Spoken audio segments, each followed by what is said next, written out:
राज ठाकरेंमुळेच काँग्रेसचा मवियाशी घटस्फोट झाला। राज ठाकरेंना सोबत घेण्यासंबंधी आमच्याशी बोलायला हवं होतं। मुंबई काँग्रेसच्या प्रदेशाध्यक्ष वर्षा गायकवाड यांनी ही भूमिका घेतली आहे।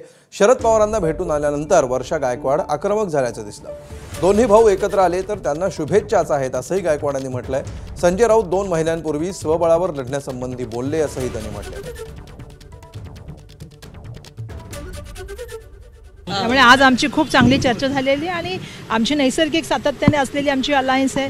सगळेजण आम्ही संविधानाचा धागा मानतो, आम्ही जे आहे ते लोकशाही मानतो। या देशामध्ये समता बंधुता न्याय स्वातंत्र्य राहिलं पाहिजे। मुंबईमध्ये जे आहे ते मुंबईची एकता अबाधित राहिली पाहिजे आणि मुंबईच्या विषयावरती येणाऱ्या काळामध्ये इलेक्शन झालं पाहिजे अशी भूमिका आम्ही त्यांना मांडलेली। त्याच्याबद्दल सुद्धा आमची त्या ठिकाणी चर्चा झाली। केवळ मनसेमुळे महाविकास आघाडी असं आहे की मागील काळामध्ये 2 महिन्यापूर्वी संजय राऊत साहेबांनी सांगितलं होतं की बाबा आम्ही महाविकास आघाडी नाही झालं तरी आम्ही जे आहे ते एकटे इलेक्शनमध्ये जाऊ, आम्ही स्वतःच्या जे आहे त्या याच्यामध्ये जाऊ, कारण स्थानिक स्वराज्य पातळीचं इलेक्शन आहे आणि याच्यामध्ये आम्ही एकटे जाऊ शकतो ही भूमिका त्यांनी मांडली होती।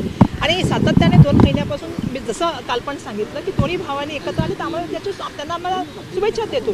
पण या माध्यमातून जे आहे आमच्याशी चर्चा व्हायला पाहिजे होती। काँग्रेस पक्ष आपल्या सगळ्यांना माहिती आहे की सातत्याने ज्या वेळेला आम्ही अलायन्स केली त्या वेळेला आमचं कॉमन मॅनेजमेंट प्रोग्राम राहिलेला आहे। इंडिया अलायन्सशी असेल किंवा महाविकास आघाडी असेल, आमचं संविधान धागातून आम्ही कॉमन मॅनेजमेंट प्रोग्राम त्या ठिकाणी करण्याचं काम केलेलं आहे। एबीपी माझा, उघडा डोळे बघा नीट।